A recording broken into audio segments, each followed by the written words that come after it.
Have you ever dared to believe in something your eyes couldn't see, your hands couldn't touch, and yet your heart told you it was real? That is the true beginning of manifestation. Manifestation, the art of bringing your desires into physical reality through focused belief and intention, often dances on the edge of what the logical mind can accept. In a world that champions science, reason, and measurable evidence, the idea that you can attract something simply by believing in it may seem absurd. And yet it is precisely this willingness to step beyond the constraints of logic that holds the hidden key to unlocking your personal power. We live in a culture that rewards empirical thinking. From a young age, we're taught to measure, analyze, and verify before we believe. Don't just take someone's word for it, we're told. Where's the proof? This mindset serves us well in scientific discovery and everyday decision-making, like choosing a healthy diet or investing money. But when it comes to the unseen, when it comes to manifestation, this logic-first approach often becomes a barrier. Why? Because manifesting isn't about proving something with charts or lab results. It operates in a space beyond the five senses. It's not about seeing is believing, but rather believing is seeing. True manifestation requires you to trust in what can't yet be measured, to feel the reality of something that hasn't yet arrived. It demands a different kind of intelligence, not the analytical mind, but the imaginative spirit. Think back to your childhood. Remember how easily you became a pirate, a princess, a dragon slayer, or an astronaut? You didn't need permission to believe in magic. You didn't need data to convince yourself the cardboard box was a spaceship. Your imagination was pure, vivid, and unlimited. You lived in your stories, your visions, your wildest dreams. And those dreams, no matter how fantastical, felt real. That childlike freedom, our ability to suspend disbelief and dive into the unseen, isn't something we lose. It's something we're taught to suppress. But it's still there, quietly waiting us beneath the surface. Imagine a child who truly believes their imaginary friend is real. They speak to them, play with them, and even set a place for them at the dinner table. To an adult, this is just a phase, cute perhaps, but ultimately meaningless. Yet to the child, that friend is real. Not pretend, not theoretical, real. Their belief shapes their experience. That child doesn't ask for evidence, they embody the belief. What if manifestation asks us to return to that kind of faith? What if being delusional in the best possible sense isn't something to fear, but a gateway to transformation? As we grow older, society pulls us in a different direction. We're told to be rational, to be realistic. We begin to measure our dreams against the yardstick of possibility. And when we dare to share our boldest visions, people ask, but how are you going to do that? Or what proof do you have it will work? Slowly, we internalize these doubts. We begin to limit our goals to what seems safe and achievable rather than what sets our souls on fire. It's no wonder that so many people abandon their dreams, not because they weren't capable, but because they demanded logical evidence for something that required faith. They waited for permission from the outside world instead of trusting the quiet knowing inside. And so life becomes smaller, more cautious, more measured. We trade wonder for certainty, possibility for predictability. But here's the thing, the extraordinary rarely makes sense at first. George Bernard Shaw once said, "The reasonable man adapts himself to the world. The unreasonable one persists in trying to adapt the world to himself. Therefore, all progress depends on the unreasonable man." And that right there is the secret. The people who change the world, who defy odds, who manifest miracles, they are the ones who dare to be unreasonable. They dare to see the invisible and believe in it with their whole hearts. They are willing to look delusional in the eyes of others because they see something more, a reality not yet formed, but already alive within them. So what does it mean to be delusional in this context? It's not about ignoring reality. It's about reshaping it. It's about refusing to let your present circumstances dictate your future.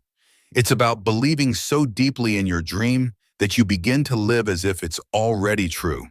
Manifestation begins the moment you stop waiting for validation and start moving in alignment with your desires. It's not a mental exercise. It's a full body experience. You must feel it, breathe it, walk it, even before it appears in your physical world.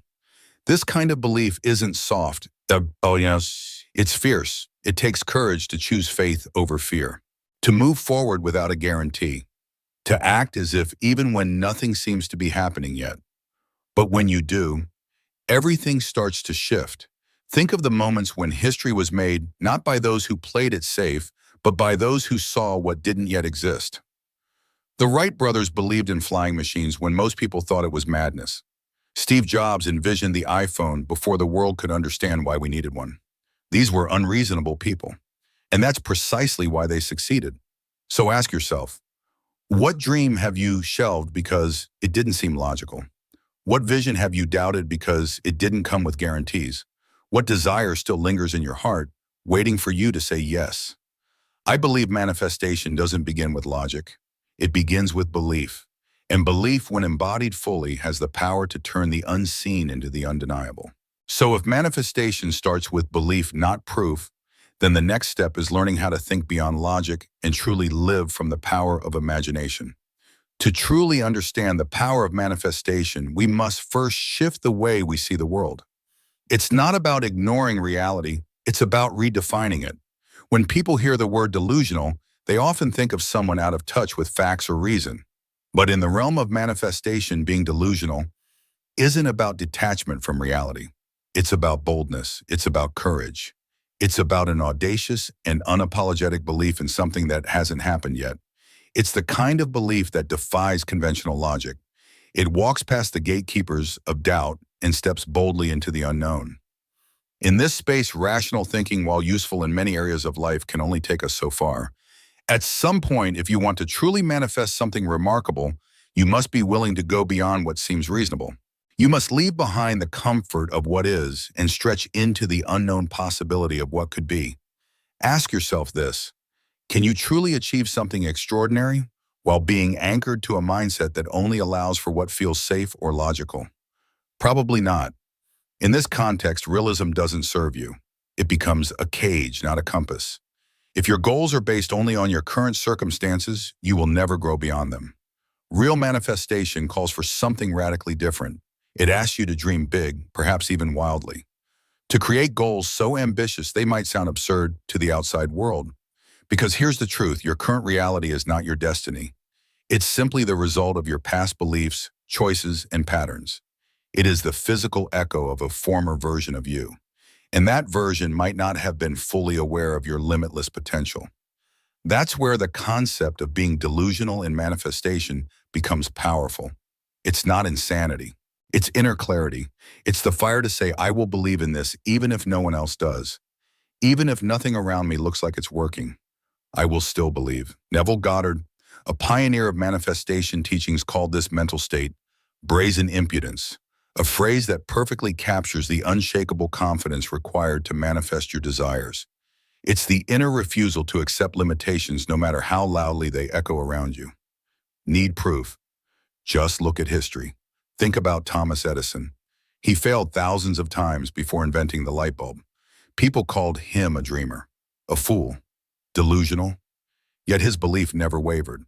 Or the Wright brothers, who imagined human flight in a time when that idea was practically heresy.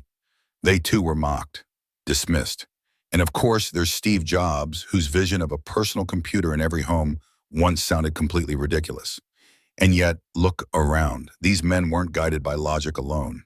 They were driven by belief, by vision, by imagination. They dared to defy what made sense, and in doing so, they shaped the modern world. Their stories remind us that what looks delusional today can become obvious tomorrow. Being delusional, then, is not a departure from reality. It's an invitation, a challenge, a calling to step beyond what your five senses are telling you and explore the infinite possibilities that your mind can unlock. This is the heart of manifestation: dreaming without limits and believing in what others can't yet see. But how do we begin to live this way, especially when life feels hard or when our current situation seems to scream impossible? Let's consider a practical example. Imagine someone facing a serious financial crisis. Their bank account is nearly empty. Bills are piling up. And yet within this chaos, they set a bold goal to become a millionaire. At first glance, that sounds crazy, maybe even irresponsible. But manifestation doesn't care about appearances. It doesn't ask, what do you have now? It asks, what do you believe is possible? In moments like these, doubt creeps in. Fear grows loud. Uncertainty wraps itself around the mind like a thick fog. But here's where the real work begins to replace those limiting emotions with something stronger, something empowering. And this shift isn't magical.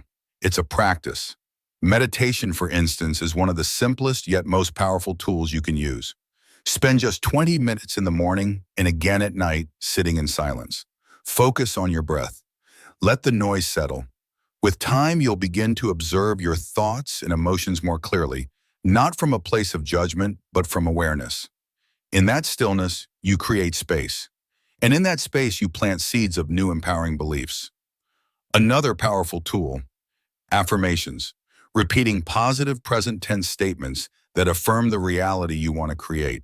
If your goal is wealth, for example, you might say, I am wealthy and prosperous. Money flows to me with ease and grace. I am open to receiving abundance in all forms. Say them out loud. Feel them. Let them rewire your mental blueprint. Because that's exactly what's happening. These aren't just words, they're declarations. Repeated often enough, they reshape your thoughts, influence your actions, and reprogram your subconscious mind. And here's the beauty of it. Through these practices, you begin to align yourself not with your current reality, but with your desired one. Your energy shifts, your focus sharpens, and gradually your outer world begins to respond. Imagination then is the secret ingredient, the hidden force behind every act of successful manifestation. It is the bridge between the invisible and the visible, the dream and the destination. And yet so many of us abandon our imagination in adulthood. We treat it like a toy we outgrew, something only children are allowed to use. But strangely, we continue to imagine worst-case scenarios all the time. Financial ruin, failure, rejection. We call it prudence. We say we're being cautious. But isn't that just another form of imagination used against ourselves? In manifestation, there's no room for cautious imagination. There is only empowered imagination. You must give yourself permission to dream again, not with restraint, but with boldness. With impudence, the kind Neville Goddard spoke of. You are not waiting for a God in the sky to grant your wish. You are not begging reality to change. You are the one shaping it, designing it, creating it. Everything you seek, every desire, every outcome, every miracle is already alive in your mind. Your job is to bring it to life by aligning your thoughts, your emotions, and your imagination with the version of you who already has it. Feel it, live it. Assume the joy, the pride, the peace of having already arrived. Because the truth is this, if you can create it in your imagination and believe in it with your heart, it's already yours.